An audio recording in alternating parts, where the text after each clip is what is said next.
Hello, friends, and welcome to Adventures in Pixieland. My name's Amy, and I'm an ordained minister, and we are in Bible study. We are in the King James Version of the Bible, and we are in the Gospel according to St. Luke. We are in chapter 15. It's 32 verses. We're doing the whole thing. Then he drew unto him the publicans, that's the tax collectors, and the sinners for him to hear. And the Pharisees and scribes murmured, saying, This man receiveth sinners, and eateth with them. Like, ew.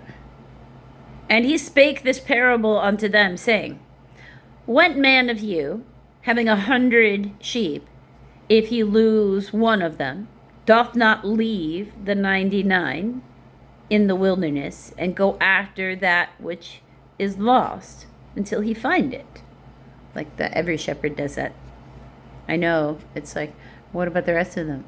They're going to stay put because they're not going to move until he moves them. If there's food to eat, they will just stand there and eat until he comes back.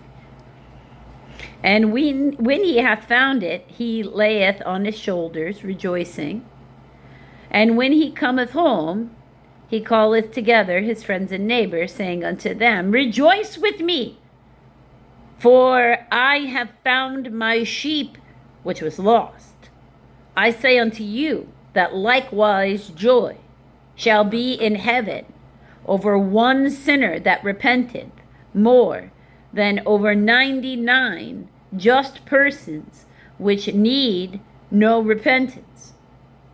Either what woman having 10 pieces of silver, if she loses one piece, doth not light a candle and sweep the house, seeking diligently till she find it? And when she hath found it, she calleth her friends and her neighbors together, saying, Rejoice with me, for I have found the piece which I had lost. Likewise, I say unto you, there is joy in the presence of the angels of God over one sinner that repenteth. Think about that. Every time you're in your, am I going to be good? Like, angel on the corner, devil on the corner, and just do that thing. And the angel's like, don't do it. And you're like, I'm gonna not do it. I'm gonna not do it. I'm gonna not do it. I'm gonna be good. Choirs of angels cheering you on. Imagine that.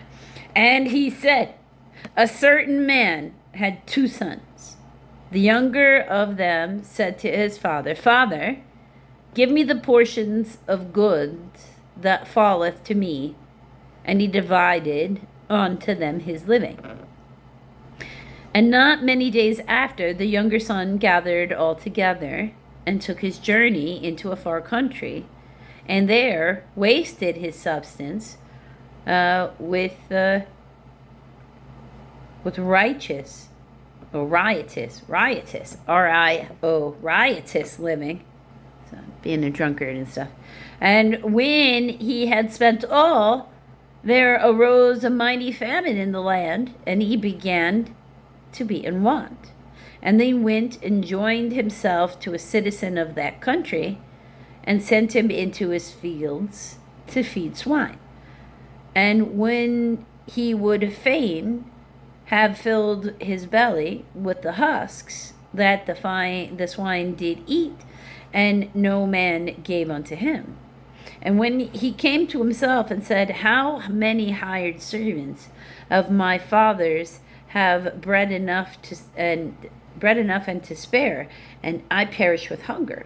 I will arise and go to my father, and will say unto him, Father, I have sinned against heaven and before thee. I am no more worthy to be called thy son. Make me as one of thy hired servants. And he arose and came to his father. But when he was yet a great way off, his father saw him, and had compassion, and ran, and fell on his neck, and kissed him. And the son said unto him, Father, I have sinned against heaven and in thy sight, and am no more worthy to be called thy son. But the father said to his servants, Bring forth the best robe, and put it on him, and put a ring on his hand, and shoes on his feet, and bringing hither the fatted calf, and kill it, and let us eat and be merry. For this my son was dead, is alive again. He was lost and is found. And they began to be merry. When people left in those days, you didn't know if they were going to make it back. They might make it back. You hope they make it back. But there was a just much higher chance that they would not make it back, especially if they left on their own. Safety in numbers for everybody during this time frame that we're talking about. Now his elder son was in the field, and as he came and drew nigh to the house, he heard music, like a mew, M-U, is sick, S-I-C-K, and dancing. And he called one of the servants and asked what these things meant. And he said unto him, Thy brother is come, and thy father has killed the fatted calf, because he hath received him safe and sound. And he was angry, and would not go in. Therefore came his father, and entreated him. And he answering said to his father, Lo, these many years I do serve thee. Neither transgressed I at any time thy commandment, and yet thou never gavest me a kid, that I might make merry with my friends. But as soon as this son was come, which hath devoured thy living with harlots, thou hast killed with him the fatted calf. And he said unto him, Son, thou art ever with me, and all that I have is thine. It was meet that we should make merry and be glad. For this thine brother was dead, and is alive again, and was lost, and is found. Like, don't worry about that. You're going to get, he's already had his inheritance. You're going to get everything that's yours. But that doesn't mean we turn our back on him and we don't, treat him, we don't celebrate the fact that he's back in our life. It doesn't mean he's just getting everything. Like this, calm down. Stop being so salty. Don't worry about what they're going to get. Be happy. Be happy and more comes to you.